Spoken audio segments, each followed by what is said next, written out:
আসসালামু আলাইকুম, hello viewers, কেমন আছেন? আশা করি সবাই ভালো আছেন। এখন আমি টুক নয়ন টুক বাজারের পাশে টুক বাজারের পাশে নদীর পাশে দাঁড়ায় আছি। দেখেন আমি এখানে দাঁড়ায় আছি একমাত্র মূল কারণ এখানে ভিউটা অনেক সুন্দর। মানে একটা দুইটা তিনটা নদীর সংযোগস্থল এখানে। এটা হচ্ছে যে সামনে যে নদীটা, এটা হচ্ছে শীতলক্ষা নদী।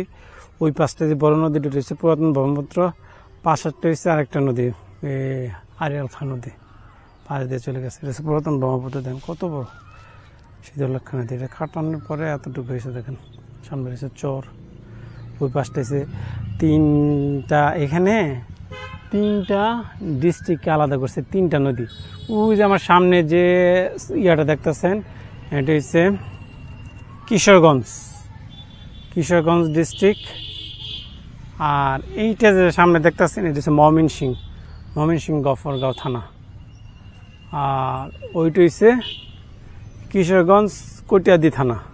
আর আমি যে পাশে দাঁড়াইছি এটা হচ্ছে গাজীপুর ডিস্ট্রিক্ট কাপাসিয়া থানা। তিনটা নদী, তিনটা ডিস্ট্রিক্ট এবং তিনটা থানাকে ভাগ করে দিচ্ছে।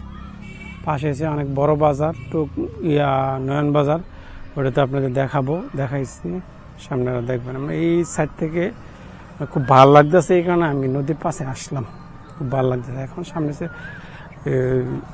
বীজ তো বিকালবেলা তো পোলা মানুষজন যাচ্ছে বিকাল টাইম, তো নদীর ঠান্ডা হাওয়া গায়ে একবারে ঠান্ডা করে দেয়। তো ঠান্ডা হাওয়া, শীতল হাওয়া মন জুড়িয়ে যায়। এই কারণে মানুষ এখানে বেশিরভাগ বীজের পাশে যায়। ওই সাইডটা বিশেষ করে পাকন্দি এলাকার চর এলাকা একবারে। আর এই পাশটা হচ্ছে গফরগাঁও থানা, যেটা ময়মনসিংহ ডিস্ট্রিক্ট। এটা হচ্ছে একটু টান এলাকা, আবার কিছু এলাকা আছে।